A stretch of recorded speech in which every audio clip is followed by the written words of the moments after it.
سلام تعني هبلنا خبرات سمعتي تملكتي ناتنا فرم كم يتصنع خمن نخم زي ناتنا فرمي وانا المهاجر تخلب رهني للمعنتي فليدا أساس حبريته جزيوم محدار تجري سبر مجلسي أو تيولو بزعبا أبحرا مريد زولو حيلين كمودو ما خد العفار مستملكته حديش مع بالله زي زينا زدمان بقربا بزحات زكاتات الوزلو حزي كابتي بوتا ناتنا فرم سلاخ مجلس ونيو إذا مجلس زي نموخانو انتهي بل بزرزر كنسمعكم هنا صانحتكم مس ناتنا فرم كقصل كل دمام بزعبا كال ودب إيرترا استملكته مودما مس إثيوبيا زراخب ودما حديش ودب إثيوبيا استملكته حديش زينا نايم كال ودب إيرترا إثيوبيا التي زي ترسع ودب إثيوبيا منيو انتايو زرزر ازي تنتانون ناتنا فرم حجينا باخم كتاب بليام كتما مقالة دما حدش متحسبي ام حلالي فالام ازي دما بوزحات نفرتي اب سماي مقالة يزنبي اللوام ازي استملكت دما خاب تقراي زوت ازين اللو ازوون حزي كاب ناتنا فرم تسمعوا وإيم ازي فيديو زي لايكركم جمرو شير سبسكرايب بمقبارو وين بيتسب كنو قم توترو حد زيناتاتنا تنتانتاتنا ونسمعكم ريتكم كتبوا كم توترو إنا نعدمكم زي ناتنا فرم دمس خليو سلام كتاب نبناي فلاماي زينانا نحلف كلنا اتي زينا مجلسي جزياو من محدار تجراي بيرو جنرال تادس ورديو مخانوتي مجلس انتايبل شاقلوت عبدو بعفار تجراين حرام ريت عليه حزب عفار مدكعتي فتشي مقبل جزياو من محدار تجراي عفليت أولو زي مجلس زدمام حزي قدم دقائق نابزي استديوهاتنا قدم مقرازنا زوات أيو جزياو من محدار تجراي حرا مريت زتبالعتو قجلة مسمر برحلة تطعمو نابكونا باب مئتاو عبد العلي تجراي مدكعت المفتسام عبد سفتنا الأوان نزين مكلا خالد ما استنكساسه حزب عفار بمدكع هوكت يفتر كم زلو بتري كم زخنن قليسو الله بز مجلس يوزي ازي فتسام ازي ابتزوبا نزولو وطري زقادد نزمدنا خلتيوم حزبتات نعفار حزب تجراي مالتي دما نابحما كونتات زقتي خبلي حبيرو زولو غزاو محدار تجراي ازي مجلس ازي بعلت اسران حد المسكرم كلتشن عصرت شومنتن عامة مرت زوص خوينو اب كنتما كورم بزعبا هاجراوي بهراوي حدነት ድሕነት ትግራይ ኣብ ዝተኻየደ ህዝባዊ መድረኽ ዝተለዓለ ስምዒት ህዝቢ ሲዕቡ ዝመፀ ምዃኑውን ሰሚዕና ኣለና ህዝቢ ኮረም ብሄራዊ ክድዓት ተታሊልና ክብል ብምረት ድምፁ ዘስማዕ ኮይኑ ኣብ ንዕልዮም ዝፀንሐ ዓፈናን ክላእ ሓበሬታን ድማ ንውድቦም ሕወሓት ንኸይቀርቡ ከም ዝገበሮም ዝገልፁ እዚ ማለት ኣብቲ ሻብኡዋን ዝነበረ መምሕዳር ግዝያዊ መምሕዳር ትግራይ ጌታቸው ረዳ ምስ ሕወሓት ርክብ ከይንገብር ይኽልክለና ነይሩ ዝብለውን እዩ በተበለበቲ ንሕና ኣሕዋቲና በኣና ሓሊፍኩም ኣብ ልዕሊ ህዝቢ ትግራይ ክትዋግኡ ኣይንፈቅድን ምስ ዝበልዎም ንጹሃን ነበርቲ ዓፋር ብረት ብምልዓል መጥቃዕቲ ብምፍጻም ምትኳስ ከም ዝተኻየደ ወይ ድማ ከም ዝተፈጸመን ዝገልጽ ሓበሬታ ይወፅኡ ዘሎ እዚ ዜና እዚ ወይ ድማ እዚ መግለፂ እዚ ካብ ዘይሻራዊ ኣካል ማለት እውን ካብ ኣብ ሓራ መሬት ዘሎ ዕጡቕ ሓይልን ካብ ግዝያዊ መምሕዳር ትግራይን ወፃኢ ዘሎ ኣካል ንምርግጋጽ ዝወፅአ ሓበሬታ ወይ ድማ ካብ ክልቲኦም ኣካል ዝወፅአ መበልሳሳይ ኣካል ማለት እዩ ዝወፅአ ሓበሬታ የለን ይኹን ዳምበር እቲ መግለፂ ግዝያዊ መምሕዳር ትግራይ ግን ከም ዝሰማዕኹሞ ይብል ብምውሳኽ ግዝያዊ መምሕዳር ትግራይ ነዚ ተግባር ብፅኑዕ ዝኹንን ኮይኑ እዚ ተግባር እዚ ነቲ ንዘመናት ዝፀንሐ ሕውነታዊ ዝምድና ህዝብታት ዓፋርን ትግራይን ዝጎድእ ብፍጹም ተቐባልነት ዘይብሉ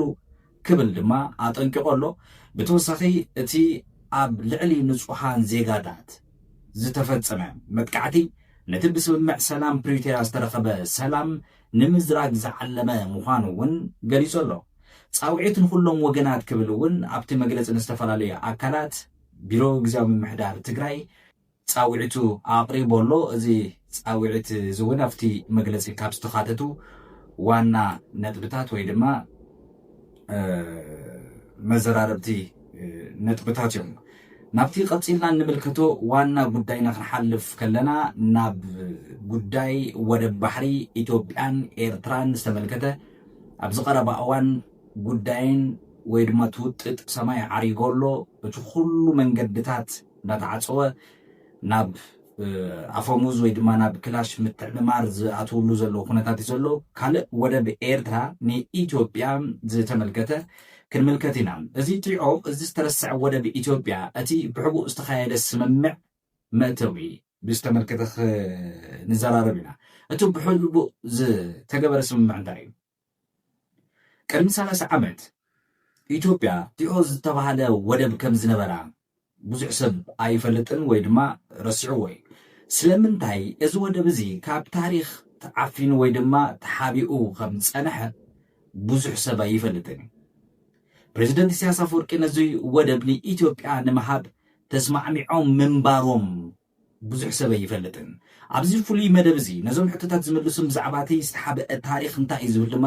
ክንምልከት ኢና ምክንያቱ ጉዳይ ኢትዮጵያን ኤርትራን ኣብዚ ሕጂ ሰዓት ናይ ማይ ቀጠነ ወይ ድማ ተኣፋፊ ኮይኑ ኣሎ ወደብ ጥዖ ኣብይ ናይ መንን እዩ ዝብል ሕቶ ዘልዑ እንትኾን መብዛሕትኡ ኢትዮጵያ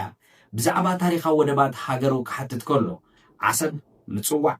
ኣዱሊስ ዘይላ ወይ ድማ ታጁራ ይጥቀሱ እዮም እንተኾነ ግን ስም ወደብ ጥዖ ክጥቀስ ዝኽእል ሰብ ኣዝዩ ውሕድ እዩ እዚ ድማ ዝገርም ኣይኮነን ወይ ድማ እቲ ብዕላማ ካብ ህዝባዊ ሕሊና ታሪክ ንክድምስስ ዝተገበረ ንምንታይ ዘይተዘከረ ወይ ድማ ሰብ ዘይፈለጦ ኢልካ ክትሓትት ኣይዕድመካን ኮነ ተባሂሉ ስለዝተገበረ ወደብ ጥዖ ኣብ ዞባ ደቡብ ቀይሕ ባሕሪ ኤርትራ ኣብ ክልል ዓፋር ዝርከብ ኮይኑ ርእሲ ከተማ ናይቲ ንኡስ ዞባ ኣርታ እዩ እዚ ወደብ እዚ ድማ ኣንፊላ ንዝተባሃለ ባሕሪ ወይ ድማ ሰርጢ ዝሓቆፉ እዩ ባሕሪ ሰርጢ ማለት ሓደ ክፋል ውቅያኖስ ወይ እውን ባሕሪ ናይ ውሽጢ መሬት ኣትዩ ዝፈጥሮ መውፅእን መእተውን ዝጥቀሙሉ ቦታ እዩ ጥዖ ኣብ መንጎ ወደባት ዓሰብን ምጽዋዕን እትርከብ ንእሽቶ ወደብ እያ ስለምንታይ እዛ ወደብ እዚኣ ተረሲዓ እዩ ትዋን ሓቶ እቲ ቀንዲ ምክንያት ፖለቲካዊ እዩ መንግስቲ ኤርትራ እዛ ወደብ እዚኣ ናይ ንግዲ መራገፊ ጥራይ ዘይኮነስ ፖለቲካውን ኢኮኖሚያውን ልዕልና መረጋገፂ መሳርሒ ምዃኑ ስለዝኣምን ነቲ ብህዝቢ ዓፋር ዝተኸበበ ወደብ ጥዖ ብዕላማ እዩ ከድክዮ ወይ ድማ ናብ ከምርቶ ናብ ተራ በረኻ ክገብሩ ዝደለየ ኣብቲ ከባቢ ዝኾነ ይኹን ንግዳዊ ምንቅስቃስ እንተተፈጢሩ እቲ ህዝቢ ዓፋር ኢኮኖሚያዊ ዓቕሙ ደልዲሉ ፖለቲካዊ ሓይሉ ወይ ድማ ፖለቲካዊ ቁፅፅር መንግስቲ ኣስመራ ክፈታተን ስለዝኽእል ብዝብል ይፈፂሞ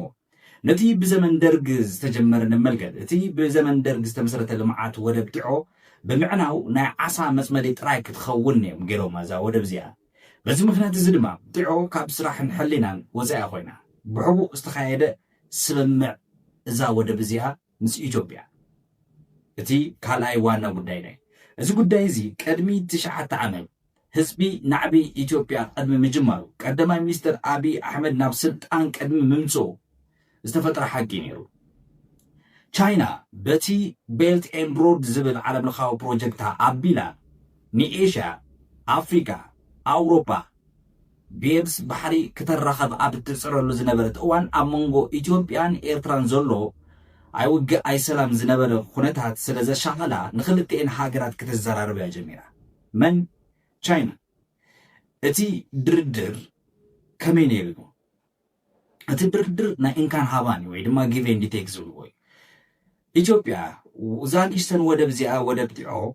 ተረኺባ ከም ናይ ግዛእ ርእሳ ወደብ ክትጥቀመሉ ኤርትራ ድማ ኣብ ክንዱ ኣብቲ ልሙዕ መሬት ሕመራ ናይ ሕርሻ መሬት ክትረክብ ዝብል ናይ እንካን ሃባን ናይ ስምምዕነት በይ ነይሩ ብመንጎኝነት ቻይና ኣብ መንጎ ቀዳማይ ሚኒስትር ሃይለማርያም ደሳለኝ ፕሬዚደንት ኢሳያስ አፈወርቅን ብሕቦ ተኻይዱ ነይሩ እቲ ውጥን ወይ ድማ እቲ ዋና ዕላማ ዝነበረ ከምቲ ካብ ጅቡቲ ናብ ኣዲስ ኣበባ ዝተዘርግሐ መስመር ሃዲድ ካብ ጥዖ ናብ ኣዲስ ኣበባ ዝበፅሕ መስመር ሃዲድ ንምዝርጋሕ እውን ዘጠቃልል ነይሩ ትስምምዕ ፕሬዚደንት ኢሳያስ ነዚ ዝተስማዕምዕሉ ምክንያት ኣብቲ እዋን ሃገሮም ብሰንኪ ማዕቐብን ምግላል ካብ ዓለም ኣብ ከቢድ ፀገም ስለ ዝነበረት ነዚ ስምምዕ እዚ ክቕበልዎ እዮም ተገዲዶም እዚ ስምምዕ ድማ ከም ሓደ ናይ ምስትንፋስ ኣጋጣሚ ክጥቀመሉ ጀሚሩ ስርዓት ህግደፍ ወይ እውን ፕሬዚደንት ኤርትራ ኢሳያስ አፈወርቂ ስለምንታይ እዚ ስምምዕ ፈሺሉ ድማ ናይ ብዙሓት ሕቶ እውን እቲ ስምምዕ ኣብ መወዳእታ ኢትዮጵያ ብዘጋጠመ ናዕቢ ለውጢ ስልጣንን ቀዳማይ ሚኒስትር ሃይለማርያም ደሳለኝ ብድሌቶም ካብ መፅነቶም ምስ تلعلو كاود مقدمي مستر أبي أحمد ناب سلطان دحر منصوم أتي مس إيرترا زتجمرة حبو زمدنا مسرح سلام حدش قص سلز حزة أتو قد ودا بتاعه ويد ما زان إشتن ودا بزيا تدافي من طريفه كان سألي حطوتات إزودا أتو قد زان إشتن ودا بزيا تدافي نوكوان تغنى حطو ودا بإثيوبيا جن استعصوا يقولن كم تنملكتو زلنا أبزو وان زي زربل الزلو قداي كأيح بحرن ودا بندما بسلسة مراتات كرأي خلي حدا بحيلي طور كير كام قصصار نتي بوليتيكاو سحتات استوسدو ودا بوتدرنا مركات مالتي اتخالي دما بدبلوماساوي ناب ودا بحبرات حاجرات حبرات أفريقيا بمخاد نتي زنبرا بوليتيكاوي وساني ويدما وساني بمزخخار تقاومو بمقراب نتي ودا بمملاس مسعر زبلي أتي خالق مرات دما بدردر زبلي أب مودات هاد ما خاب تجري استمحال فملقت له معرفه نفرتي علولا أبا نجان كوابيون نفرتي أب ملعلن أب معرفن اتخباب زلوه متشونت نمر جعات نمفلات إذا أكل سرحت المسرح علمو بركض زبلو بنقصاصات نفرتي كم زهلو تجليس له تهزبي نفاريت بزبز عقوصري بتزولو ناي قدما بحرخوينا تروما على ምናልባት በዚህ መንገድ እዚ መንግስቲ ትግራይ ድማ መምሕዳር ከተማ መቐለ ከምስገን ዝግብኦ እዩ ነቲ ህዝቢ ከይሻቐል ብምግባር እውን እዚ ዝተገለጸ ሓበሬታ ንነበርቲ ከተማ መቐለ ይተዋሂቡ ዘሎ ንነበርቲ ከተማ መቐለን ከባቢኣን ክብል ድማ መምሕዳር ከተማ መቐለ ኣብ ዘመሓላልፎ መልእኽቲ ነፈርቲ ክበዝሓ ስለ ዝኽእላ ብዙሕ ክስተኸ ይህሉ ዝበለ እቲ መምሕዳር ንመዕርፎ ነፈርቲ ኣሉላ ኣባነጋ በብዓመቱ ናይ ኮላቦሬሽን ስራሕቲ ማለት እውን ኣብ መዕርፎ ነፈርቲ ኣሉላ ኣባነጋን ከባቢኡን ነፋሪት ኣብ ምልዓልን ኣብ ምዕራፍን እቲ ከባቢ ዘለዎ ምቹውነት ንምፍላጥ ዝኣክል ስራሕቲ ንምስራሕ ዓሊሙ ኣብ ዝሓለፈ ቀዳምን ሰንበትን ናይ ነፈርቲ ምንቅስቓስ ከም ዝነበረ ኣዘኻኺሩ ኣሎ ኣብዚ ሕጂ ኣብ ማስዩ ኣብ ዘውፅኦ መተሓሳሰብ ወይ ድማ መልእኽቲ ማለት እዩ ናይዚ መቐፀልታ ድማ ንዕለት 22 ፅባሕ ማለት እዩ 2018 ዓመተ ምህረት ስራሕ ወይ ድማ ሰፊሕ ናይ ነፈርቲ ምንቅስቓስ ማለት እውን ናይ ኮላቦሬሽን ስራሕቲ ከም ዝካየድ ነባሪ ከተማ መቐለን ከባቢኡን እዚ ኣብ ግምት ኣትዩ ፈሊጡን ክፀንሕ ከም ዘለዎ ሓቢሩ ኣሎ ዝብል ፀብፃብ ወፂኡ ኣሎ እዚ ድማ ካብ ራድዮ ኤፍኤም መቐለ 104.4 እውን ረኺብና ኣለና ክቡራት ተመልከትቲ እናትና ፎረም ናይ ሎማዓንቲ ዝበፅሑና ዳህሳስ ሓበሬታ ዞም ሰማዕኹሞ ይመስሉ ነይሮም ኣብ ጉዳይ ዓሰብን ቀይሕ ባሕርን ጉዳይ ኢትዮጵያን ኤርትራን ዘሎ ውጥጥ تزلوا الدرجة كلنا نفولت إنا بخالي قص جن بحبو استخايد در كم زنبرة من البات زي تفولتوا تنيركم حجي ناتنا فورمنا بناوهم بلالا كاتسالي بخالي حدي زينا ده حساس حبريتا خن راخبينا أنا هاجر تخلو راني مسخم نيرة كل شاب كم نقوله أنا زري تخم صحفنا ممبر تدخلون تدري أول تدخلون تدري أب سبسكريبشن قول نزلنا جوين تبل بتن حنساب بمنكا